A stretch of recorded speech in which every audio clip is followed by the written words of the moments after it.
program contains detailed descriptions of judicial executions in the USA.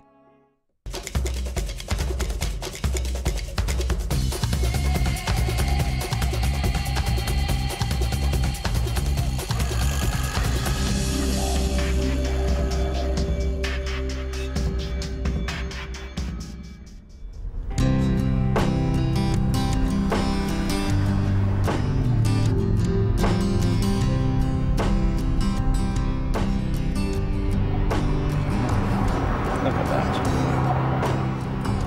Florida in the depths of winter. I could have been in Todmorden today, or Keighley, or Blackburn.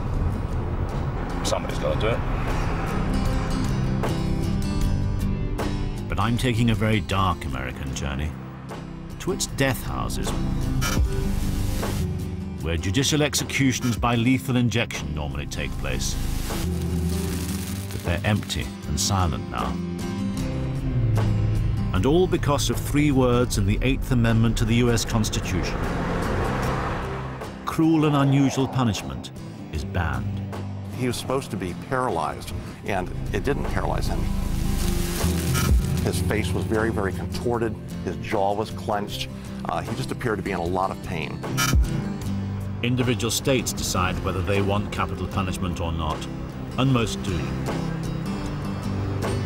Hanging, the firing squad, the gas chamber, and electrocution are all on offer if you search around. Night. Have a nice day. But easily the nation's favorite method is lethal injection. But last year, lethal injection stopped because in a test case, the Supreme Court is considering this extraordinary question. Are the civil rights of killers being threatened as they're being put to death? How can you guarantee that somebody's not feeling pain when they die? You can't ask them after they're dead, they're gone. Even true vengeance would be more humane than the system of death that we've created.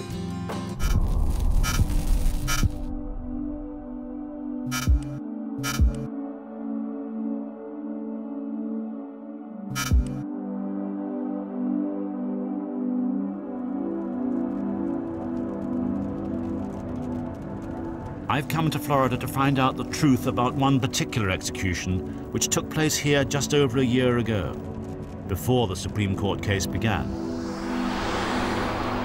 The man put to death was a Puerto Rican called Angel Diaz. Department of Corrections, Florida State Prison, so the execution chamber must be somewhere inside it. But bizarrely, it's rather like entering a holiday camp when you look at the sign. 2 palm trees. Welcome.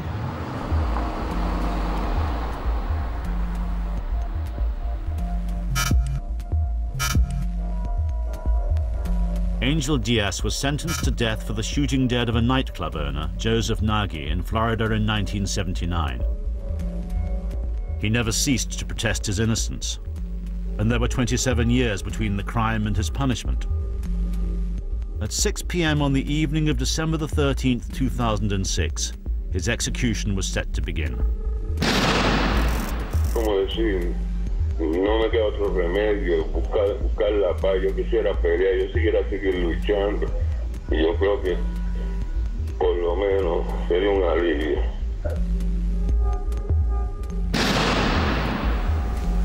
Down at the end of that corridor is the death house. That's what they call it. And inside the death house is the execution chamber. And there, Angel Diaz exited this life.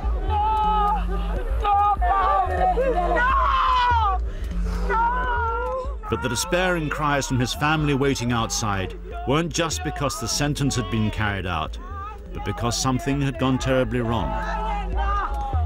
Angel Diaz had died, but not according to plan. In the procedures, it allows for a second series of drugs, and the second series of drugs in this case was introduced.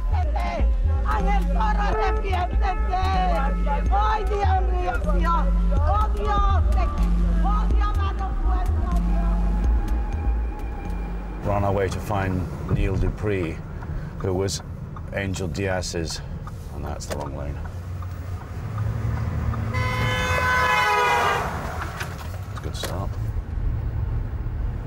Neil Dupree witnessed the execution, and he wrote his own account of it, and it doesn't read like a lawyerly account.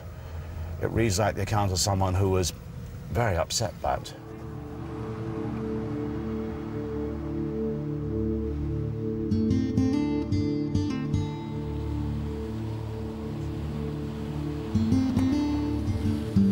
Hi. Neil Dupree was Angel Diaz's appeal lawyer. You must be Neil Dupree. I'm Vivian. Good to meet you. He'd never witnessed an execution before. Describe to me what you saw. We were brought into the execution witness room about 5:30, and you sit there very, very calmly and peacefully. I was about 1 foot from the execution window. Promptly at 6 o'clock in the evening, the execution chamber curtains opened up very dramatically. It's very quick. Mr. Diaz's head was directly in front of me. He was about 6 or 7 feet away from me. The method of execution to be followed was common to all the states that used lethal injection, a so-called 3-drug cocktail.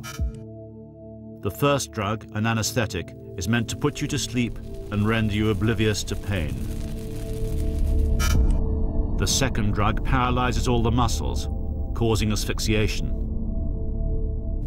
Then the third drug stops the heart. The process is designed to be quick, painless, humane. It was pretty apparent virtually from the beginning that something was wrong.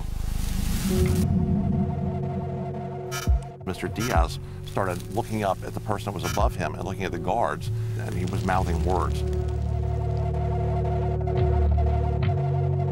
You could see that his neck was clenching, his jaw was clenching, his Adam's apple was bobbing. He looked very, very distraught, very, very disturbed, and he kept saying something to the person that was above him. Nobody moved. The tension level in the room by the second was growing. What I noticed next was another rush of drugs coming from the IV line that was going into his right arm. All of a sudden, his body just jolted, that Mr. Diaz's body jolted. He was supposed to be paralyzed. It didn't paralyze him. He was breathing deeply, heavily, gasping. His face was very, very contorted. His jaw was clenched. He just appeared to be in a lot of pain. And the whole thing took 34 minutes. And most executions that what I was told was that it's less than 10 minutes.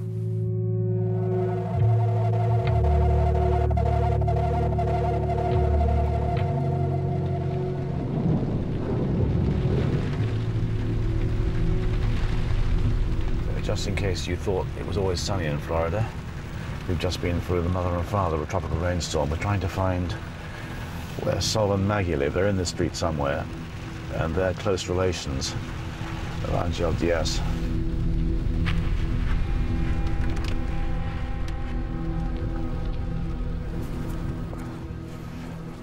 Hello, I'm Vivian.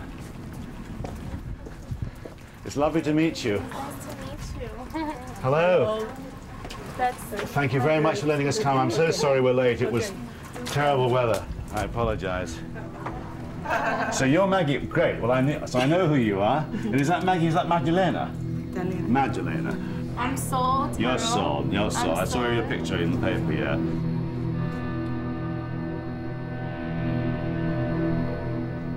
What do you think of the way that Angel Diaz left this life, of the way the execution was carried out? La más terrible, the more terrible, inhumano, inhumane, anticonstitucional, anti-constitutional. No human being should die that way. He was not a dog, and they tortured him, and we cannot accept that. That is extremely painful. And it's something that will always live with us, with all of us.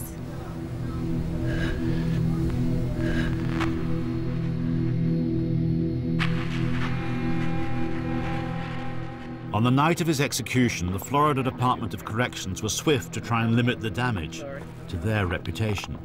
It wasn't botched, they insisted, and the spokesperson had an alternative explanation ready, instantly. Is everybody ready? All right. Angel Diaz had liver disease, and it was not unanticipated that the metabolism of drugs through the liver is slowed. That's why it took longer than usual.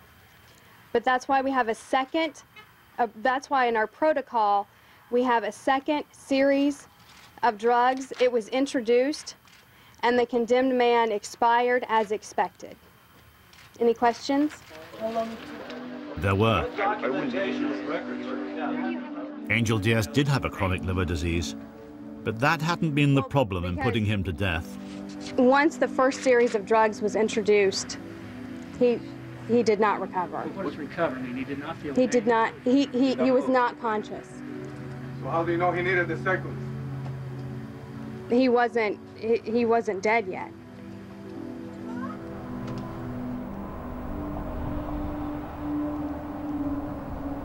After it had taken Angel Diaz 34 minutes to be executed, the governor of the state of Florida instituted a commission to find out exactly what had gone wrong. And he halted executions in Florida, and other states that used the same procedures began to follow suit. The Angel Diaz case had given lethal injection a bad name. A key member of the governor's commission was a senior Florida anesthesiologist, Dr. Velotta. He'd never talked about it on TV before, but he said he'd talk to me on one condition. Location, location, location. We're looking for a location because the whole business of Angel Diaz's death by lethal injection is a bit too sensitive for the medical center, so I'm trying to find somewhere that's near the medical center but isn't the medical center, where we can talk to him, you know, discreetly.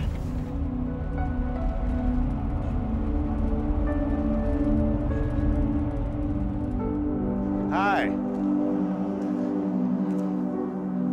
Would you be Dr. David Velotta? Yes, I am. I hope you are. I'm Vivian White. I hope this is a suitable location. The official autopsy exposed vital clues as to what had really happened to Angel Diaz. Extensive areas of burns on both arms, the way the veins had been perforated by the needle, the condition of the soft tissues all around, all pointed to a basic error. This technique of lethal injection requires good working intravenous access. And in this case, the intravenous catheters were placed through and through the vein. What, the needle went in one end, out the other? Yes. In one end of the vein, out the back wall of the vein, and it appears that most, if not all, the chemicals were deposited into the surrounding tissues and not directly into the vascular system. The drugs will be absorbed into the bloodstream, but their absorption will be variable and unpredictable. Does that mean that when Angel Diaz got the second drug, the paralytic, that he wasn't properly anesthetized? There's no way to know that in fact. And the way medical science determines that is by interviewing people after the fact. And obviously, Mr. Diaz cannot be interviewed to find out if he did have awareness or consciousness when either he was paralyzed or when his heart was stopped. But if Diaz was awake then and feeling pain, was his death cruel and unusual? Did it breach the Constitution? Now, the guy we're going to see next is State Senator Christ, and he helped to write the legislation for lethal injection in this state of Florida.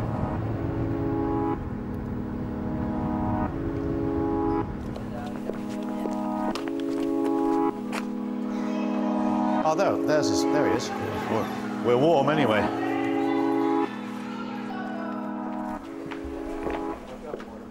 Senator Chris? Yes. Our pleasure to meet you. I'm Vivian White from BBC TV. Did it make you any taller? I thought you were just the right sort of height. Well, I'm 6'2". What are you, 6'6", 6'7"? 6'2", that's nothing, but I'm 6'7", yeah. Wow. You play basketball? I used to play basketball, yeah. I wasn't that fast, but I did have the height. Then on to business, and the 34 minutes it took Diaz to die. How long is the process between starting an execution and finishing an execution meant to take, typically? We haven't had a lot of executions since implementing lethal 5 minutes, injections. 10 minutes, 3 minutes? No. Usually, of the ones that we've had, it's taken about a half an hour.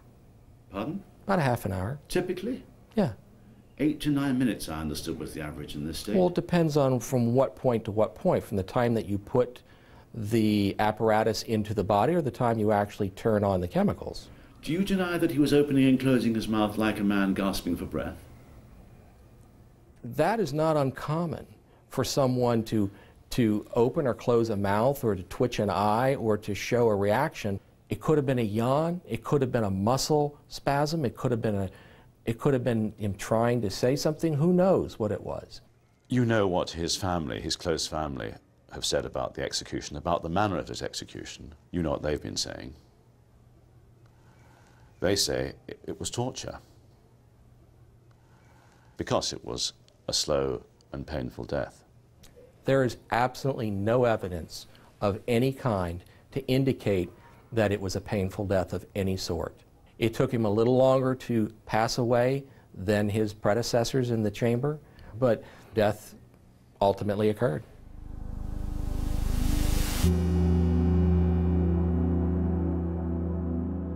I suppose it, just to add to everything else, it was a bit tough and knew that he was called Angel. He's with the angels now.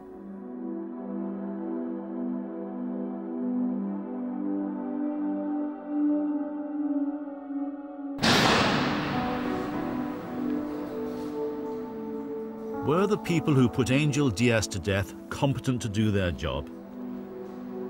Florida state law guarantees to protect the anonymity of those involved in executions, so when the commission cross-examined the team who dealt with Angel Diaz, they had to do so via telephone testimony.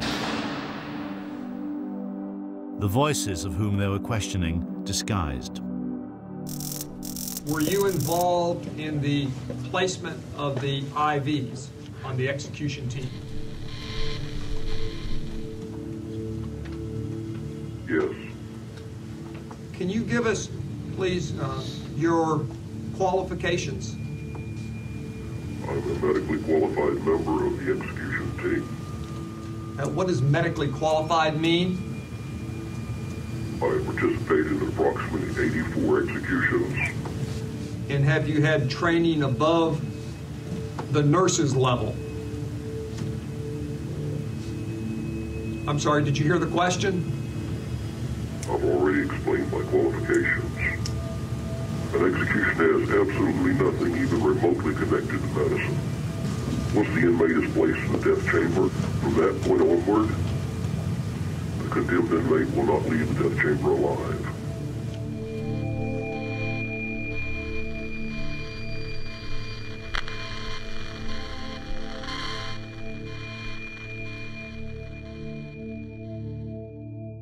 If people are used to inject the chemicals that do not have sufficient background, training, experience, and understanding, there can be mistakes or errors from there. If he wasn't properly anesthetized, what would have happened to Angel Diaz from that point on when the second and third drugs were administered? The pancuronium bromide is a paralytic agent, and it paralyzes the skeletal muscles or the voluntary muscles. It causes breathing to stop. They would have the conscious feeling of suffocation, agonizing effects of suffocation. The third drug, potassium chloride, is extremely painful when it's injected. The individuals will feel a burning going throughout their body. Also, the potassium would stop the heart, and I can't imagine what that would be like to have your heart stopped while you were conscious.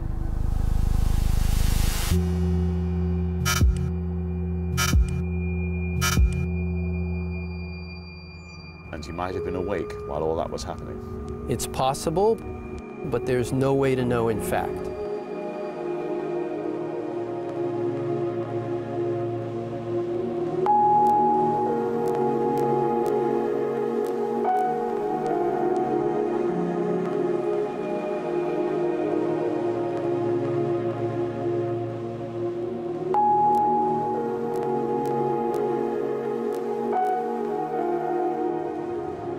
So I woke up this morning in that rather strange state, and the first thought that hits you is, I wonder if there's a perfect method of execution. And you think, that's a very strange first thought of the day.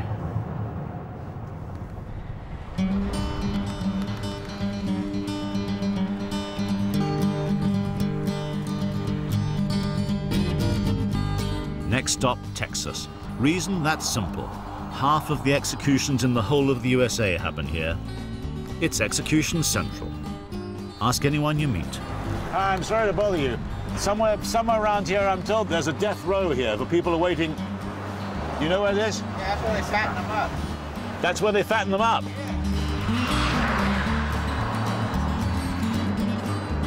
You're going to go all the way through town, out past Walmart. Right. You'll see a little restaurant. It's called City Grill. City Grill. Across the USA, year after year, opinion polls say that around 2/3 of the public here back capital punishment, no matter how it's carried out. We're doing a film about execution by lethal injection. Do you have any view about that? Do I have any what? Do you have any view about that? Do you have any opinion? I'm British, I've got a funny accent. Excuse me. Oh, shit.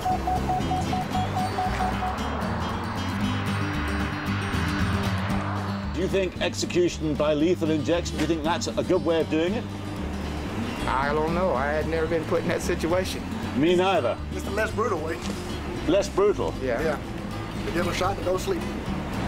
No telling what they've done, you know, kill little bitty babies or whatever, or skinned them alive or whatever, you know, and I think they've got it easier, really. That's what happened. You think lethal injection is getting it easy?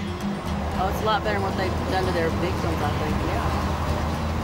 There's a comedian, Ron White. He says the rest of the nation is trying to stop lethal injection. Texas is putting in an express lane. That's, you know. Texas, in the express lane for lethal injection. Past Walmart, past the City Grill, death row, can't miss it.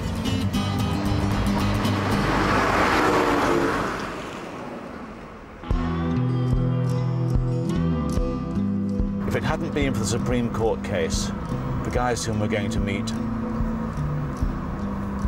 would already be dead by lethal injection. They're dead men walking.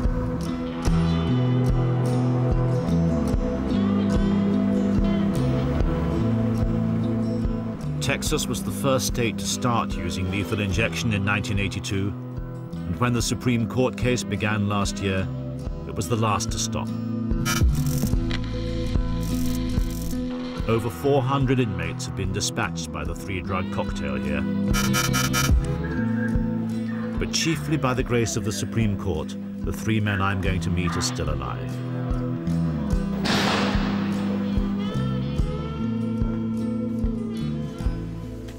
Hi, good afternoon. This is the phone I use? How you doing? How are you doing? So you're Carlton Arcade Turner. Are you Bobby Wayne Woods? Yes, sir. You're Carl Eugene Chamberlain? Yes, sir. Why are you here on death row? What's the crime that you committed? I believe the indictment was it was the murder of 2 people, and then also murder in the process of robbery. You killed your adoptive parents? Yes. Irving police came to the Valley Ranch home on Tuesday. Officers found 2 decomposing bodies in the back of the home. Carlton Turner shot both his adoptive parents in the garage at their home in Irving, Texas, before making off with cash and jewelry and forging a check on their personal account. There's no delicate way to put this question to you. If you have to face, as you do, death by execution, Carlton, is there any method that you'd choose, one above another?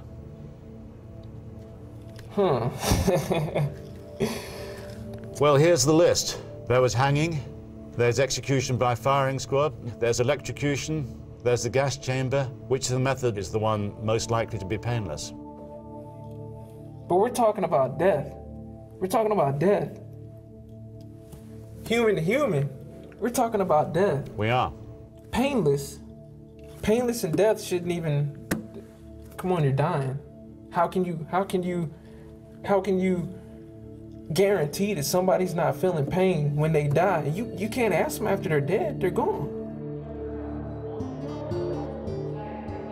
Carlton Turner had already made his journey to the Walls Unit, the Texas State Death House, when the US Supreme Court intervened and granted him a stay of execution. Not only is this cruel and unusual punishment against us, but it's cruel and unusual punishment against our family and against our loved ones, because they go through this process. I've been down there to the Walls Unit. I was down there waiting from 6 o'clock to 10:15 to die. I had people who care about me that went through that with me, that were sitting down there in that hospitality house waiting at any second to go in there and watch them kill me. They loved me. That was going to hurt them more than anything. When you killed your adoptive parents, you weren't concerned about whether it was cruel and unusual punishment? Because I was ignorant.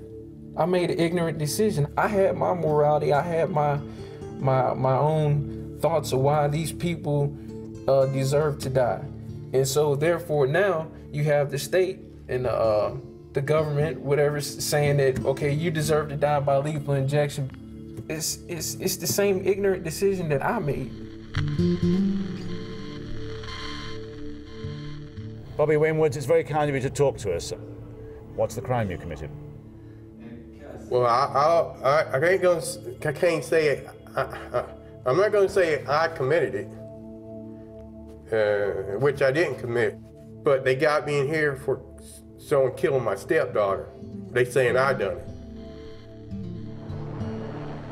11-year-old Sarah Patterson was murdered and found near Lake Granbury. Bobby Woods was found guilty of abducting his ex-girlfriend's son and daughter, beating the 9-year-old boy, causing serious head injury, and sexually assaulting the 11-year-old girl before cutting her throat.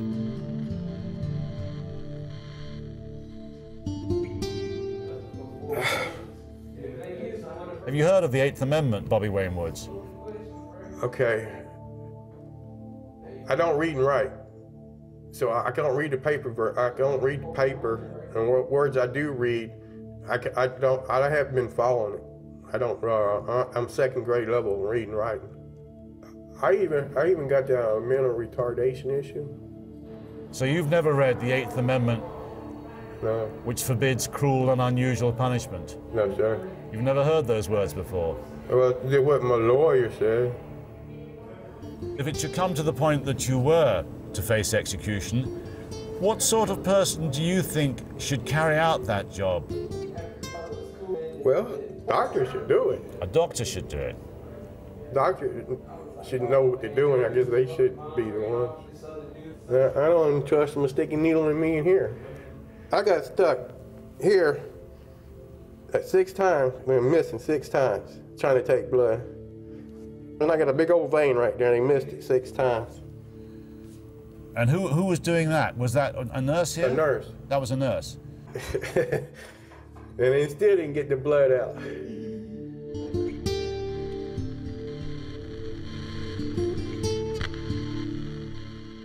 Carl Eugene Chamberlain, my name is Vivian White. Vivian. Did you kill a person? Yes. You did kill a person? Yes. The crime that I'm here for, that I'm guilty of, is rape and murder. It's capital murder. You raped and murdered yes, sir. A woman? Yes, sir. Carl Chamberlain entered the apartment of a 30-year-old woman on the pretext of borrowing a cup of sugar. He sexually assaulted her and shot her in the head. I would like to say at this point that if I have any regret since December 1st, 1991, is that I did not get on the stand and look the victim's family in the eye and say, look, I'm very, very sorry. Your mother, your sister, or your daughter died heroically proclaiming her love for you, and I'm very, very sorry. If you had to make a choice, Carl Eugene Chamberlain, of the method of your own execution, which would it be? If I actually had a choice, it would be anything but lethal injection. If you had a choice, it would be anything but lethal injection. Right, because the lethal injection makes it seem kind and nice, and there's no nice way to murder somebody. Why should the Supreme Court be concerned about the question of the constitutional rights of people like yourself? Because we as a society are maturing just like individuals mature. We were executing people by electric chair not too long ago. We're executing people by hanging. We're executing people by headsmen. I mean, you can go back in history to where they had disembowelment and they actually focused on trying to torture people. Even if I would die a horrible death, I would rather die an honest death, because a lot of victims' family members are really outraged about the kindness and about the gentle way that we die. And if they were able to catch me and choke me to death, I wouldn't resist. Even true vengeance would be more humane than the system of death that we've created. Electrocution, the gas chamber. Lethal injection was meant to be the best system for judicial dispatch yet devised in a society bent on inventing better and better ways of doing everything, even executions. Is it meant to be better for the person being executed, better for the person doing it, better for the person watching it, better for the person who reads about it in their morning papers or hears about it on TV the next morning? What would you be aiming for?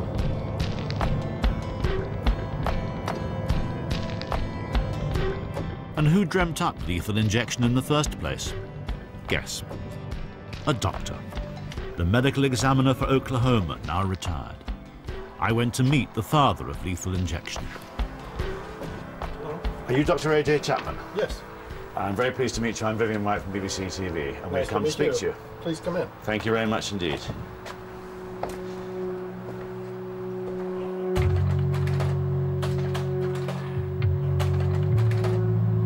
What you're seeing here is the back of the neck of an individual who was electrocuted, and this is the place where the positive electrode was placed.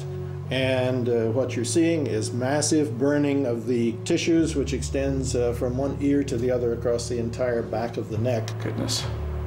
And of course, if the electrodes were kept in place long enough, the body would actually catch fire, and during some executions, that exact thing did happen. That is just absolutely awful.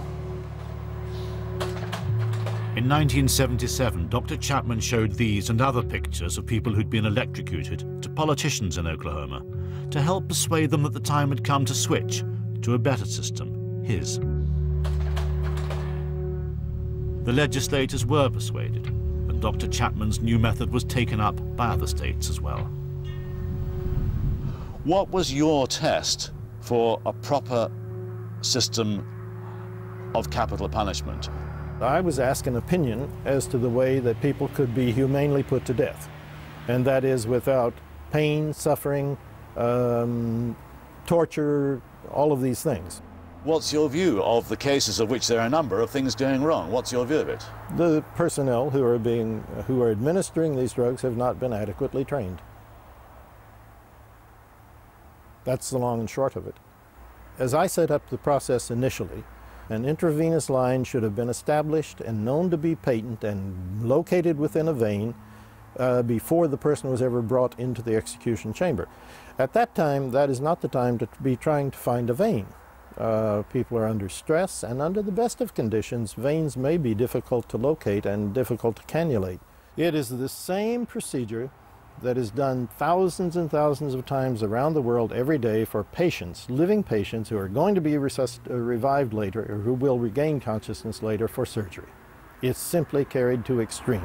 Now, how that can be considered cruel and unusual, I have no idea.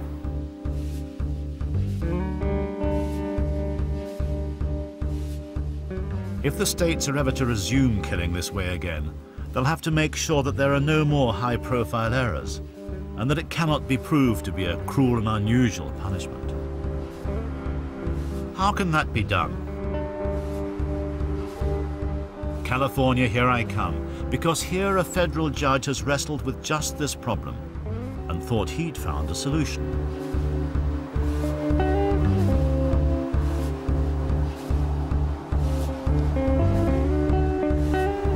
There's San Quentin over there. 2 years ago, a convicted killer called Michael Morales left his small prison cell and took a walk to the death house, ready to face the ultimate punishment here in San Quentin.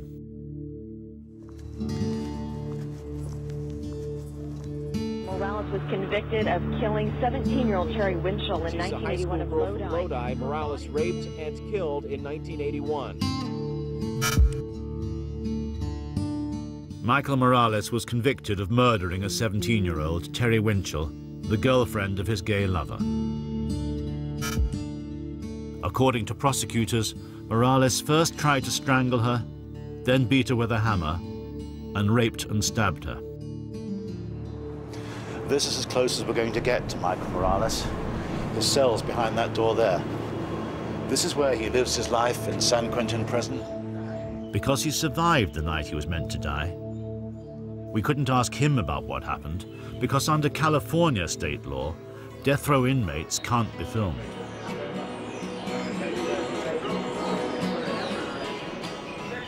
Good afternoon. We're from BBC TV. Nice to meet you. We're doing a film about lethal injection as a method of execution and the argument about Michael Morales. So he's still alive. There's going to be more punishment living up there than dying. Dying would be the easy way out, if you ask me. You think being in prison is the worst punishment? Of course. I'd rather be dead than live up there in death row the rest of my days waiting to get killed. He's a piece of junk. I mean, if you use a hammer on a 16-year-old child, come on. I mean, I don't feel for him. Put him in my cell for an hour, and I'll show him a cruel and unusual punishment. Through there, behind that brown door there, and that's where Michael Morales was meant to die. The former gas chamber adapted for use for lethal injection.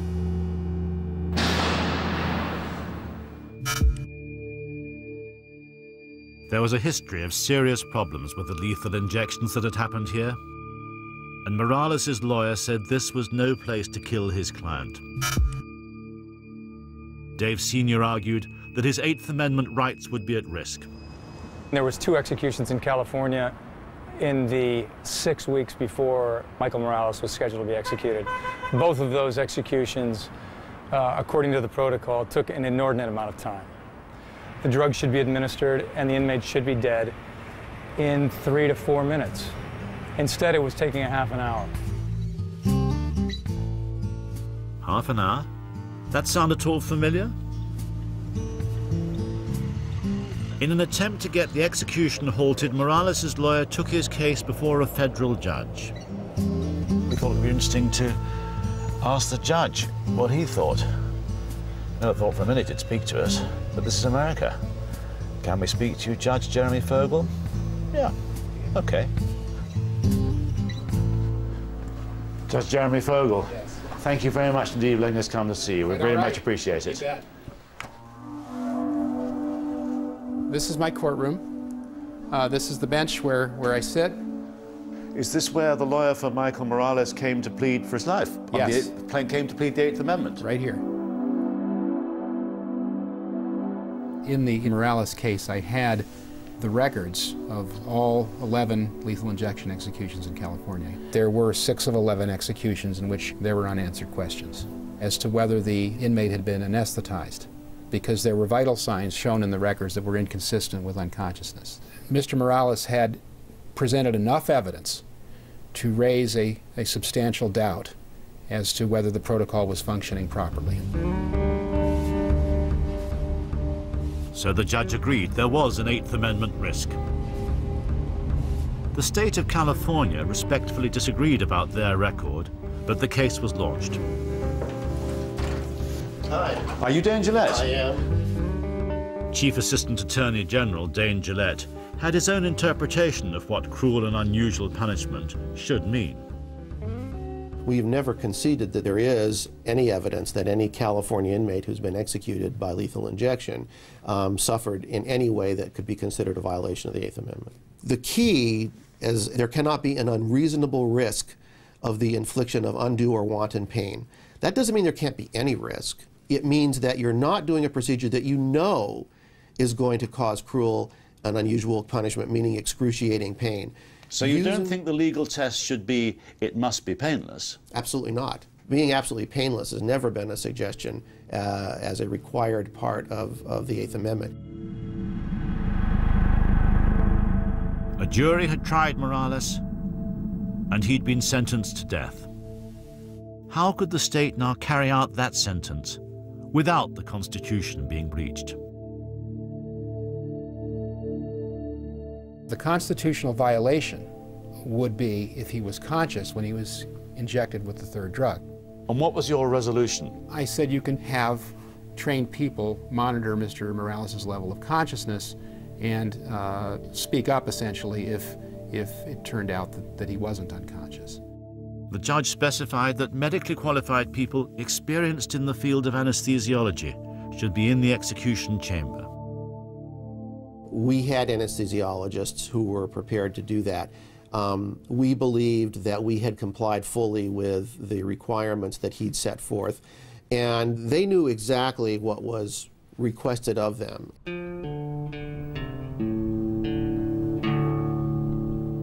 A solution had been found. It was a February night in 2006. The death warrant had been signed. It was valid for 24 hours from midnight.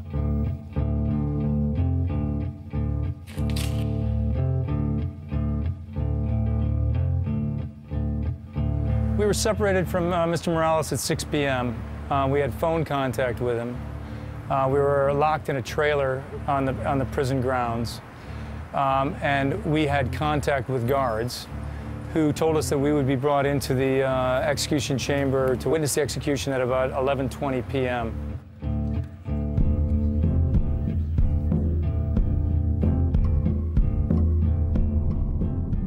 But behind the closed doors of the death house, even as the executioners prepared the chamber, a life or death negotiation was taking place.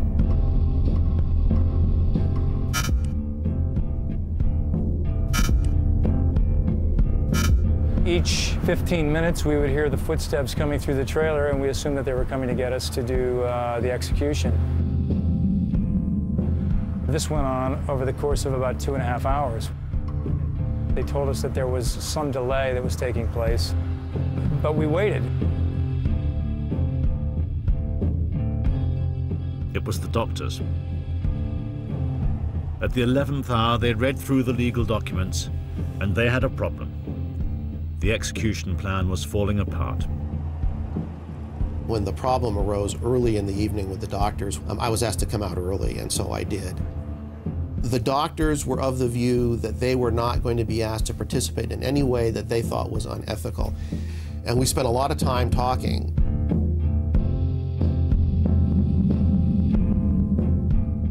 It was intense.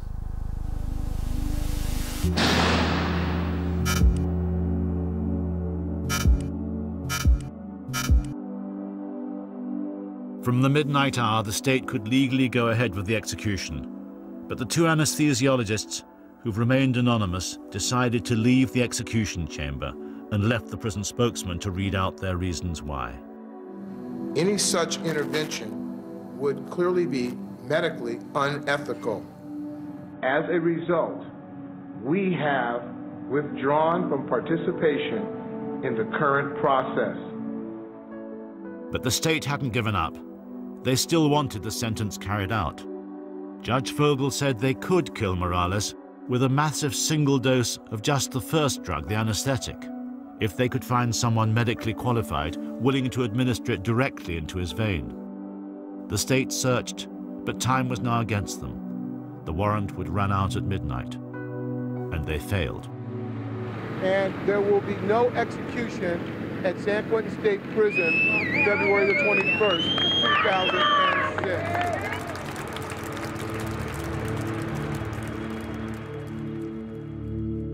The doctor's Hippocratic oath, which obliges them to try and save life, not to take it, had preserved the life of a murderer. First word that I said to him,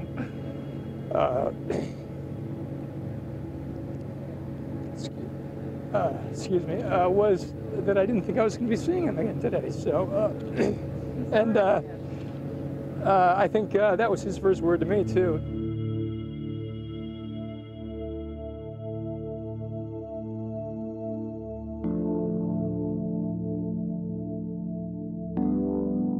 So why hadn't the doctors fully understood what their role was going to be? How could there have been such a critical confusion?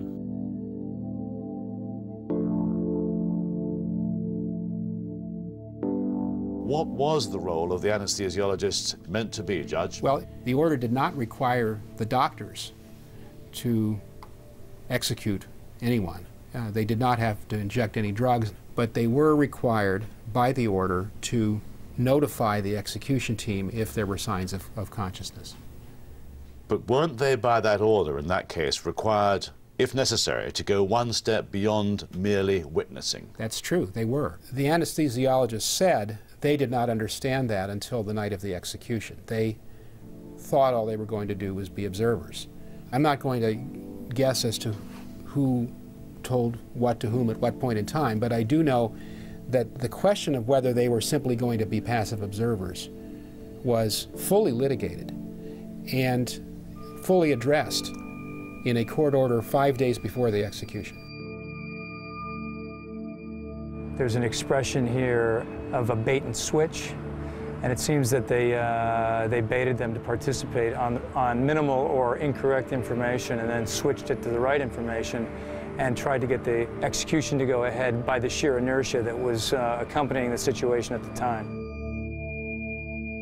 Didn't you play a fast one on the doctors? Didn't you put them in the position where they thought they were going to be witnesses and then found they were going to assist with the execution? No, we didn't slip anything past them. We told them exactly what we wanted them to do. The doctors did not believe, at least certainly the anesthesiologist who had the lead role, he thought he would never have to do anything, but that if it were necessary to tell someone that he looked like he was regaining consciousness, he'd give that signal. As it turned out, it didn't work. The Morales case has since brought to light a long list of past failings in this state's converted gas chamber. Poor lighting and design so the death process couldn't properly be monitored, poor clinical training, and even failure to mix drugs properly.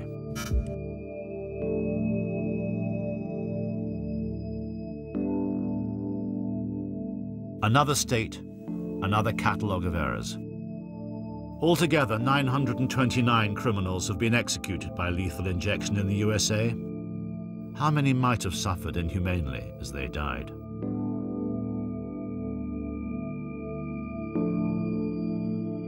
And now the Supreme Court must judge the issue. What will they consider that cruel and unusual punishment now means?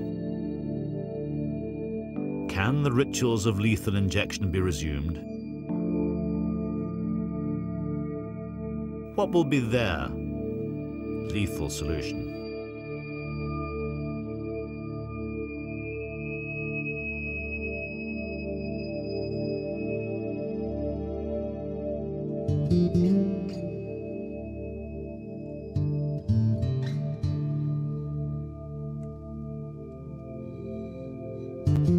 The body trade is a growth industry.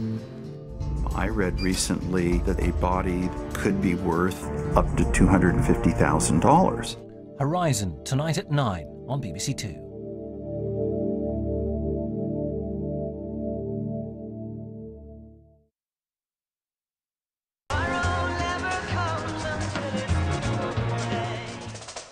I've been on at you for ages to do this. Mum's been on at you to do it. Whoa. What's the rush? Yeah, you're pushing it all onto me. It's always my fault. Hang on. Nearly all TVs can be converted to digital, so you don't need to throw away your television. Right, back happening. You are joking.